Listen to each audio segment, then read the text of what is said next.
Massachusetts is best known for two things: textile mills, now closed, and native son Jack Kerouac, now buried here. But there's new life and new energy in Lowell these days. It's now home to the second largest population of Cambodians in America. Only Long Beach, California has more. The annual Cambodian Water Festival here in Lowell draws 60,000 people. What draws me is the prospect of tasting real Cambodia in a uniquely American setting. Were you born here, or did you come over here with your parents, or how did it work? I am a child of war. Dewey Cole and her family arrived here as refugees 20 years ago. And she's now working as a U.S. park ranger, showing visitors the historic sites of Old Lowell.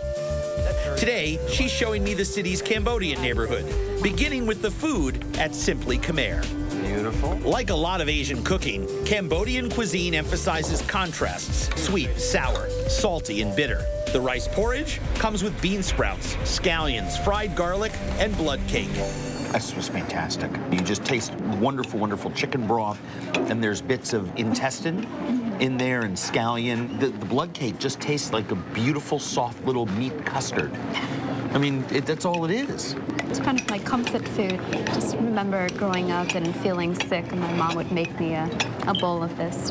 The problem that I have with trying to convince friends to try dishes like this is all they see is the word blood cake, and they don't understand it's in salami, it's in bologna, it's in your steak. For an Asian restaurant catering to the usual American crowd, this kind of food would be an exotic novelty. But serving Cambodian Americans, it's no more exotic than cheese and crackers. Yeah, this is the crispy intestine. The same with the deep-fried pork intestines, with mustard greens, pickles, scallions, and dried chilies. You certainly know what that is when you eat it.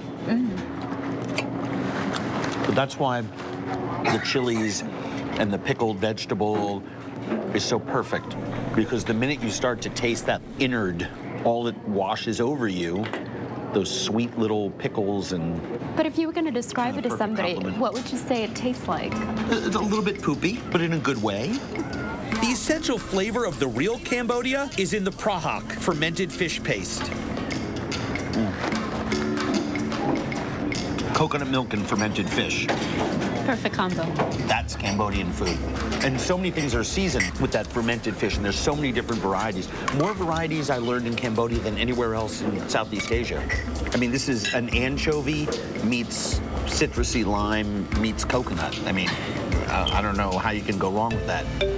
The city of Lowell has made good business out of preserving and celebrating its past as a New England mill town, but the Cambodian influence is just as visible, and it's become an important part of the town's cultural life. The Angkor dance troupe was founded here in 1986 as a way for Cambodian families to preserve their heritage and share it with their neighbors. Dewey was a member of this troupe, and she's invited me to meet a family of dancers who preserve and share Cambodian traditions in the kitchen also. Hi. How you doing? Or as they say in Boston, how are ya? The kitchen is full of aunts, cousins, and one grandma. I saw you on TV all the time. Do you? But before you fought like that.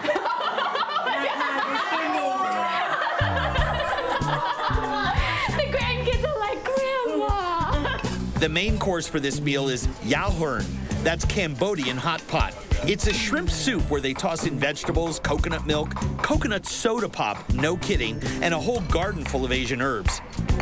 And there's some more fermented fish, even more potent than the one we tried at the restaurant. This is like an old fish on the beach that's been there a couple years. Yes. I love it. I mean, seriously, when you're cooking with it, when it mixes with lime juice and vegetables and it becomes part of it, it's irresistible. In its form like this, it's pretty pungent. Don't you think? Yes. This fermented fish is the base for a beef and tripe soup made with cow's liver and esophagus. And with vegetables that Jack Kerouac never laid eyes on. Water spinach, lemongrass, kaffir lime leaf, and Asian eggplant. And just like in Cambodia, once the women do the work, the men pull up a chair, or cushion in this case. Now we can enjoy tripe salad, which is firm and chewy, like good tripe should be. This is old school. You're not going to find this in restaurants. You have to be in someone's home. Right. Just the fermented fish flavor in there is just extraordinary. With the tripe? Yeah, it's beautiful. It's a great pairing. The centerpiece of the meal is the hot pot. That hot pot is awesome. It's explosive with sour, sweet, salty, and bitter flavors, redolent with seafood that's the cornerstone of New England cuisine and Cambodia's. For dessert, silkworms. The larvae are toasted in a wok with a little garlic powder, salt, sugar, and chili peppers. You gotta get past they were crawling earlier. Yeah. But there's like a smoky quality to them. They're almost fishy in a way, and I just love the texture. I love them. It's like a tiny little balloon filled with pus. But it's good.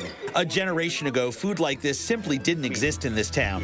Now, it's just part of the local landscape. What's really great is being able to share it in a home with a family, because to me, the food is great, but it's only part of the experience. It'll be a while before most people associate Boston with the taste of Cambodia.